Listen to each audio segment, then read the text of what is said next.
Sinbad की समुद्री यात्रा का चौथा भाग। हीरों की खौफनाक घाटी से।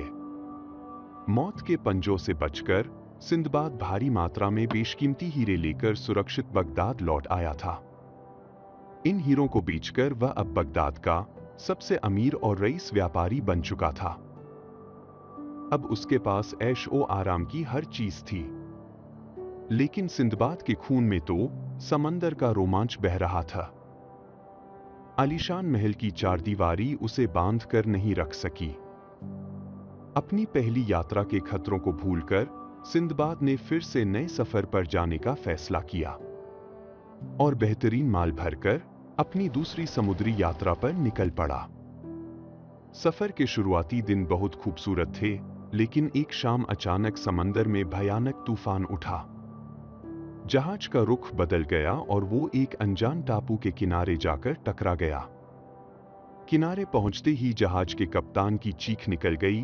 उसने कहा, हम मौत के मुंह में आ चुके हैं, यह बंदरों का टापू है। तभी झाड़ियों से निकलकर हजारों की तादाद में 2-2 फीट के छोटे लेकिन बेहद खूंखार और लाल आंखों वाले बंदरों ने जहाज पर हमला कर दिया। वो इंसानों की भाषा नहीं समझते थे, पर उनकी ताकत बेहिसाब थी।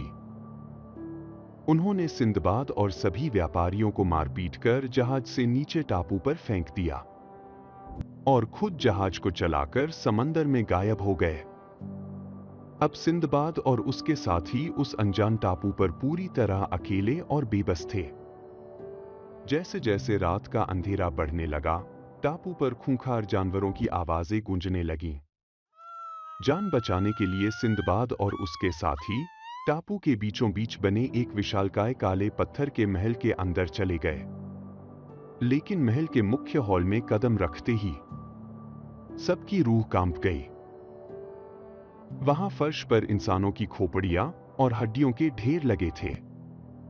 दीवार के पास बड़े बड़े लोहे के सरिये रखे थे, जिन पर खून के धब्बे थे। सिंदबाद समझ गया कि यह किसी आदमखोर का ठिकाना है। वो सब उल्टे पैर भागने ही वाले थे कि अचानक पूरा महल जोर से हिला और उसका विशाल दरवाजा धड़ाम से बंद हो गया। तभी अंधेरे को चीरते हुए सामने खड़ा था, ताड़ के पेड़ जितना लंबा, एक आदमखोर दानव। उसकी खोपड़ी के ठीक बीच में एक ही बड़ी आंख थी, जो आग की लपटों की तरह लाल चमक रही थी। उसके होंठ नीचे लटके हुए थे और सुअर जैसे नुकीले दांत बाहर निकले थे। उसने अपनी एकमात्र आंख से पूरे कमरे में झांका। उसकी नजर कांपते हुए व्यापारियों पर पड़ी। वह दबे पांव आगे बढ़ा और उसने सीधे जहाज के कप्तान को उठा लिया, जो सबसे सेहतमंद था। सिंदबाद की आंखों के सामने उस राक्षस ने कप्तान को जिंदा ही आग पर भूना और तिनके की तरह चबाकर खा गया। पेट भरने के बाद वह फर्श पर ही सो गया और उसके खर्राटों से पूरा महल गूंजने लगा।